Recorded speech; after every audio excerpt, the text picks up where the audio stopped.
जय हिंद। हेलो दोस्तों, आपका स्वागत है एचडी मैथ आईक्यू चैनल पर। दोस्तों, आज हम बात करने जा रहे हैं क्षेत्रफल के बारे में, जो ये हमारा क्लास दूसरा होगा। हम वो क्वेश्चन कराएंगे जो आपके एग्जाम में हमेशा रिपीट हुआ है और हमेशा क्वेश्चन वो आपके एग्जाम में आएगा। अब वो कौन सा एग्जाम होगा?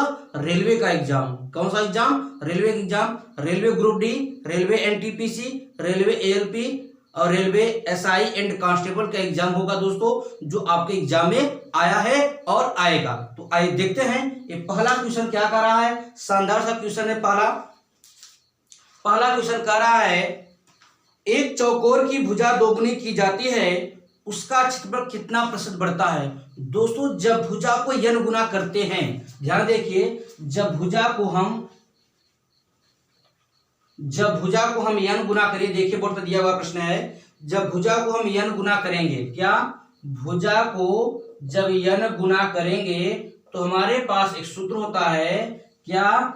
क्षेत्रफल प्रतिशत equal to n square minus 1 into 100 होता है। ठीक, ये हमारे पास बनता है एक सूत्र।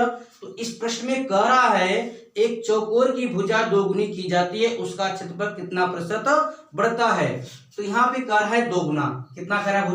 भुजा कह रहा है 2 गुना। जब भुजा 2 गुना हो जाएगा तो n का मान 2, तो हो जाएगा 2 का स्क्वायर माइनस 1 इंटू 100, तो हो जाएगा 2 दूनी 4 माइनस 1, हो जाएगा ये कितना आपका 300 वृद्धि हो जाएगा दोस्तों। That is right answer.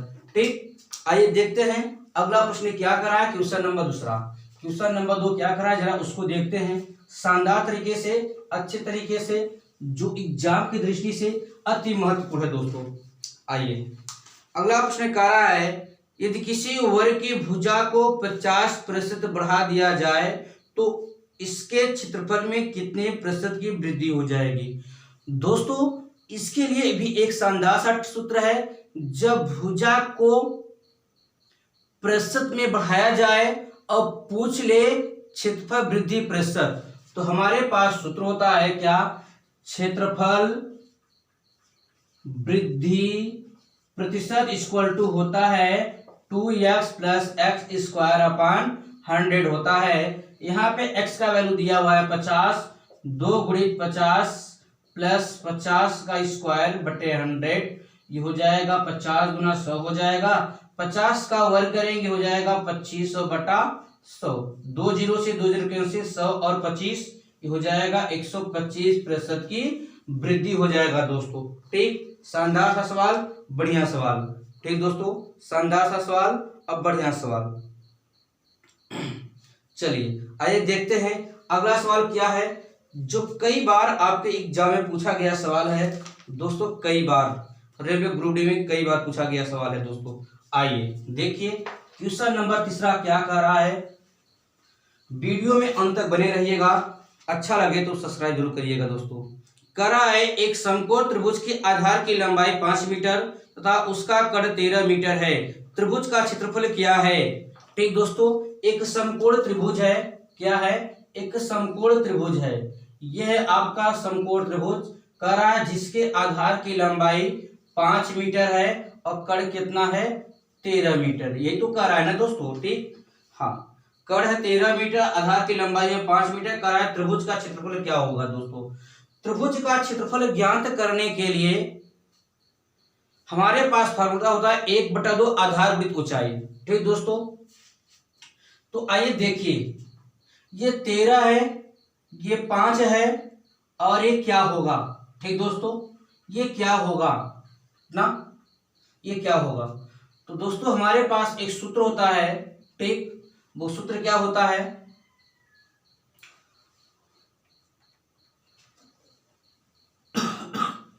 इस 13 का इन दोनों भुजाओं के वर्गों का अंतर इसके क्या होना चाहिए? बराबर होना चाहिए दोस्तों। तो 13 का वर्ग कितना होता है? 169 होता है, माइनस 5 कितना होता है? 25। ठीक दोस्तों, तो घटाएं कितना हो जाएगा? ये 144। 144 का वर्गमूल कितना होता है दोस्तों? 12। ठीक दोस्तों, तो क्या हो गया, हो जाएगा दोस्तों ये, तो इसकी भुजा क्या हो जाएगी दोस्तों? 12 हो जाएगा। हम जानते हैं क्या, इन दोनों भुजाओं के वर्गों का अंतर इसकी भुजा के वर्ग के बराबर होता है। तो 13 का स्क्वायर माइनस 5 का स्क्वायर हो जाएगा 25, तो घटाएंगे 44, 144 का वर्ग क्या होता है, ये हो जाता है। ठीक दोस्तों, आइए देखते हैं हमारे पास इसका क्षेत्रफल क्या होता है। तो दोस्तों हो जाएगा समकोण त्रिभुज का क्षेत्रफल 1/2 आधार गुणित ऊंचाई। तो 1/2 आधार तो हमारा 5 है, ऊंचाई कितना आया दोस्तों, ये ऊंचाई कितना आया है, 12 आया। 2 1 का 2, 2 6 12, 6 5 30 मीटर स्क्वायर हो जाएगा दोस्तों क्षेत्रफल। 6 5 30 मीटर स्क्वायर हो जाएगा हमारे पास क्षेत्रफल। ठीक दोस्तों, आइए देखते हैं अगला सवाल क्या कह रहा है। जो अगला सवाल बहुत ही खास है, बहुत ही इंपॉर्टेंट है। कह रहा है दोस्तों, उस त्रिभुज का क्षेत्रफल ज्ञात कीजिए जिसकी भुजाएं 5 सेंटीमीटर, 12 सेंटीमीटर तथा 13 सेंटीमीटर है। ठीक दोस्तों, 12 सेंटीमीटर, 13 सेंटीमीटर, 5 सेंटीमीटर है। त्रिभुज का क्षेत्रफल पूछा है दोस्तों, त्रिभुज का क्षेत्रफल पूछा है। तो आइए देखते हैं शानदार तरीके से। ठीक, शानदार तरीके से देखते हैं। अगला सवाल है क्वेश्चन नंबर, ये चौथा है दोस्तों, क्वेश्चन नंबर 4 है। तो क्या कह रहा है, उस त्रिभुज का क्षेत्रफल ज्ञात कीजिए जिसकी भुजाएं 5 सेंटीमीटर, 12 सेंटीमीटर, 13 सेंटीमीटर है। ठीक दोस्तों, ये हो गया हमारे पास क्या, एक त्रिभुज। कह रहा है 5 सेंटीमीटर, 12 सेंटीमीटर और 13 सेंटीमीटर है। तो त्रिभुज का क्षेत्रफल पूछा है। जब हमारे पास ये त्रिभुज दिया है, इसकी 3 अलग अलग भुजाएं हैं, तो त्रिभुज का जो क्षेत्रफल होता है, त्रिभुज का क्षेत्रफल ये भी होता है 1/2 आधार ऊंचाई। जब ये मान दिया हो तो इसमें जो सबसे बड़ा पद होता है वो छूट जाता है। ठीक दोस्तों, तो 1/2 हो जाएगा। आधार दिया है 12, ऊंचाई दिया है 5, 2 1 का 2, 2 6 12, 6 5 30, क्या हो जाएगा दोस्तों, किस में मान दिया है, ये सेंटीमीटर में दिया, तो ये सेंटीमीटर स्क्वायर हो जाएगा दोस्तों। ये आपका राइट आंसर है। ठीक दोस्तों, आइए देखते हैं अगले सवाल की तरफ।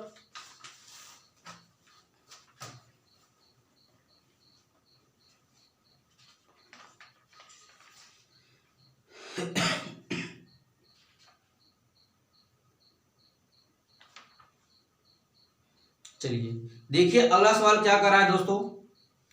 अगला सवाल कह रहा है,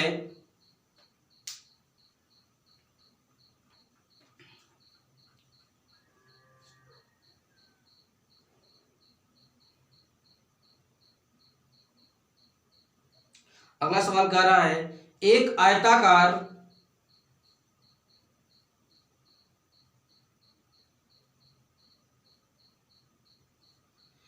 आयताकार मैदान की लंबाई 125 मीटर और चौड़ाई 75 मीटर है तथा मैदान के बीच में 3 मीटर चौड़ी पैदल पट्टी है।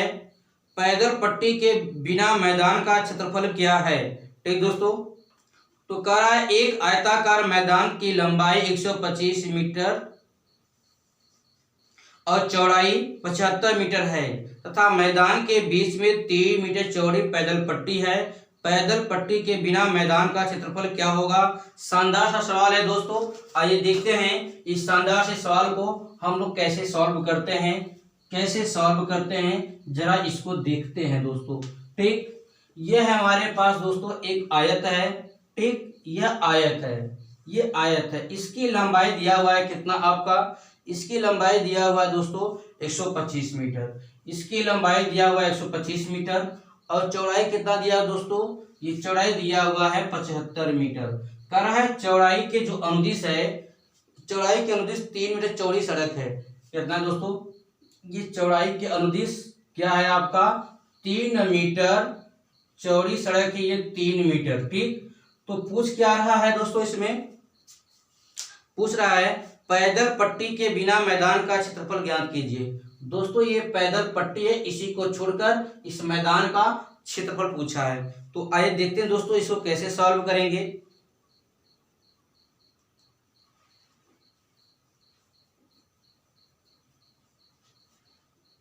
चलिए दोस्तों,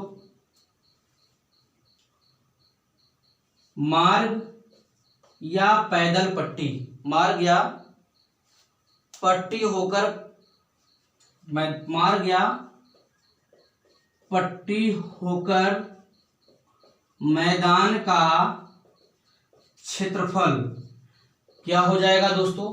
ध्यान देखिए, ये होता है लंबाई, ये होता है चौड़ाई। तो लंबाई तो आपका वही उतना है 125 ही है, जो चौड़ाई आपका 75 है, इसमें से 3 कम हो जा रहा है, तो कितना बचेगा दोस्तों? ये हो जाएगा 72। तो इसका जब गुणा करेंगे तो इसका हो जाएगा दोस्तों 9000 मीटर स्क्वायर हो जाएगा इसका राइट आंसर। ठीक, क्या हो जाएगा? 9000 लंबाई गुणित चौड़ाई होता है क्षेत्रफल। ठीक, लंबाई तो दिया है 125, तो चौड़ाई दिया है 75, परंतु इसमें से 3 मीटर हो रहा है कम, तो ये हो जाएगा कितना? 72। मल्टीप्लाई करेंगे आपका, ये हो जाएगा 9000 मीटर स्क्वायर। ठीक दोस्तों, तो ये शानदार सा सवाल था। तो आइए देखते हैं अगले सवाल को क्या कह रहा है। अगला सवाल क्या कह रहा है जरा उसको देखते हैं दोस्तों। अगला सवाल कह रहा है दोस्तों, शानदार सा सवाल है अगला सवाल शानदार सा है, जरा देखिए अगला सवाल क्या कह रहा है, शानदार सा सवाल।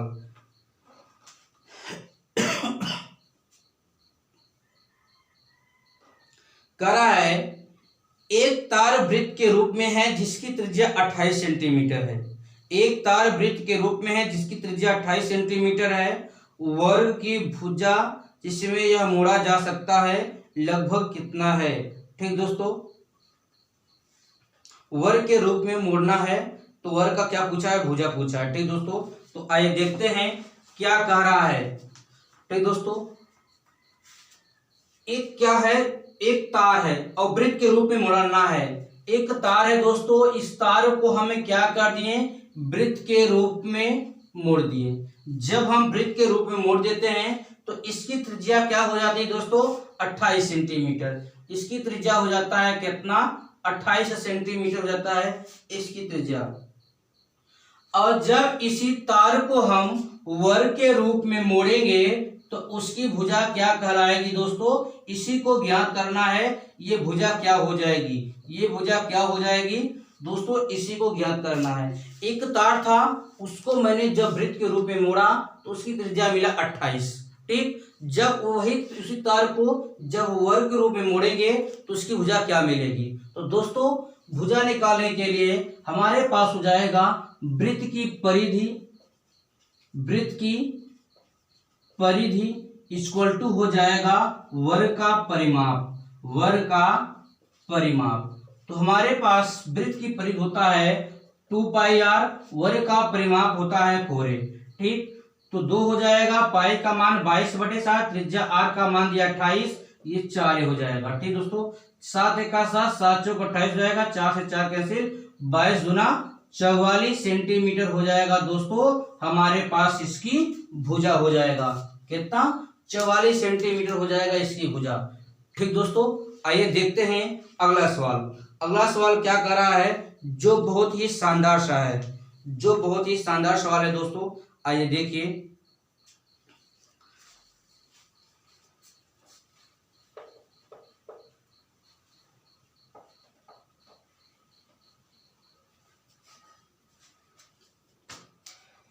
अगला सवाल लिखा हुआ है,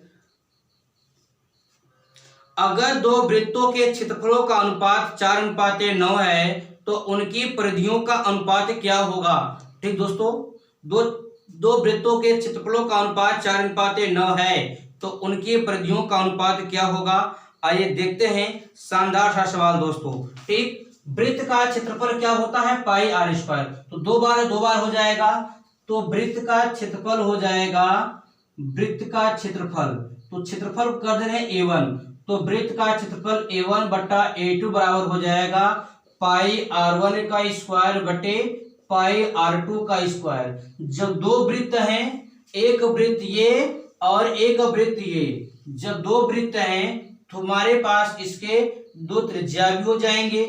ठीक, 2 त्रिज्या भी हो जाएंगे, तो हमारे पास त्रिज्या दिया नहीं है बल्कि इसका पूरा क्षेत्रफल दिया हुआ है हमारे पास। तो आइए देखते हैं, तो क्षेत्रफल दिया हुआ है कितना आपका? 4:9।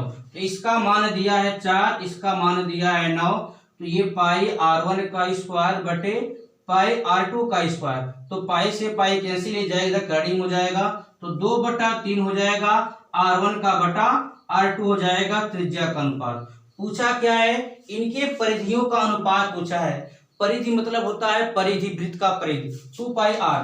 तो परिधि का अनुपात पूछा है, तो परिधि को S1 कर दे रहे हैं बटे S2 कर दे रहे हैं, तो 2πr1 हो जाएगा बटे 2πr2 हो जाएगा। साइड में तो परिधि होता है, तो ये पाई से पाई कैंसिल, ये 2 से 2 कैंसिल, R1 का मान 2 और R2 का मान 3, तो ये हो जाएगा आपका 2:3 इनके परिधि का अनुपात।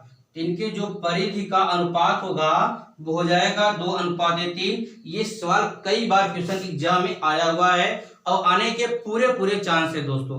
ठीक, तो इसको करिए नोट डाउन। आइए देखते हैं अगला सवाल क्या कह रहा है। अगला सवाल क्या कह रहा है दोस्तों, चलिए आइए देखते हैं अगला सवाल, जो कई बार एग्जाम में आपके आया हुआ है। सारे क्वेश्चन आपके एग्जाम वाले होंगे, प्रीवियस ईयर वाले होंगे दोस्तों, जो आपके एग्जाम की दृष्टि से अति महत्वपूर्ण होगा। कह रहा है किसी वृत्त का क्षेत्रफल 154 वर्ग सेंटीमीटर है, उसकी त्रिज्या क्या है। तो वृत्त का क्षेत्रफल दिया है 154, तो वृत्त का जो क्षेत्रफल होता है हमारे पास, वृत्त का क्षेत्रफल होता है पाई R स्क्वायर। क्षेत्रफल दिया हुआ है 154, तो पाई का मान 22/7, ये हो जाएगा R स्क्वायर। 22 सत्ते होता है 154, 7 सत्ते 49 हो जाएगा, ये R स्क्वायर। 49 होता है 7 का वर्ग होता है, ये हो जाएगा 7 सेंटीमीटर। त्रिज्या R का मान, त्रिज्या R का मान हो जाएगा दोस्तों 7 सेंटीमीटर। ये था शानदार सा सवाल दोस्तों। ठीक, ये था हमारे पास एक शानदार सा सवाल। चलिए आइए देखते हैं अगला सवाल क्या कह रहा है, जरा उसे देखते हैं, जो बहुत ही खास है, एग्जाम की दृष्टि से अति महत्वपूर्ण है दोस्तों। लिखा है एक पहिया 88 किलोमीटर की दूरी, एक दूरी को तय करते हुए 1000 परिक्रमण करता है, पहिए की त्रिज्या क्या है। फिर देखिए, एक पहिया 88 किलोमीटर की एक दूरी को तय करते हुए 1000 परिक्रमण करता है, पहिए की त्रिज्या क्या है। ठीक दोस्तों, तो पहिए की त्रिज्या R पूछा है दोस्तों। हमारे पास एक सूत्र होता है, क्या एक सूत्र होता है,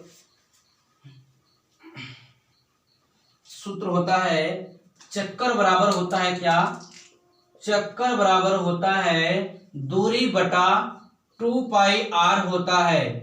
चक्कर बराबर दूरी बटा 2πr होता है। ठीक दोस्तों, तो इसमें से चक्कर हमारे पास कितना दिया हुआ है, 1000 दिया हुआ है। चक्कर दिया हुआ है 1000 दिया हुआ है, दूरी दिया है 88 किलोमीटर। किलोमीटर को चेंज करेंगे मीटर में, 1000 से गुणा करेंगे, 2 अपने जगह पर, पाई का मान 22/7, त्रिज्या R, ये 7 जाएगा ऊपर हो जाएगा, पहले 3 0 से 3 0 ये कैंसिल हो जाएगा। ठीक दोस्तों, गुणा करिए इधर, हो जाएगा 2 गुणित, इधर गुणा करिए, हो जाएगा 2 गुणित 22/7 गुणित R बराबर का हो जाएगा ये 88 हो जाएगा। 22 चौके 88 होता है, 2 1 का 2, 2 दूनी 4, गुणा करिए, R बराबर हो जाएगा 7 दूनी 14 सेंटीमीटर हो जाएगा दोस्तों। किसमें मान दिया है, जरा देखते हैं, मीटर में दिया है, तो दोस्तों ये हो जाएगा हमारा 14 मीटर। ठीक दोस्तों, आज के लिए इतना ही, मिलते हैं अगले वीडियो में। धन्यवाद दोस्तों।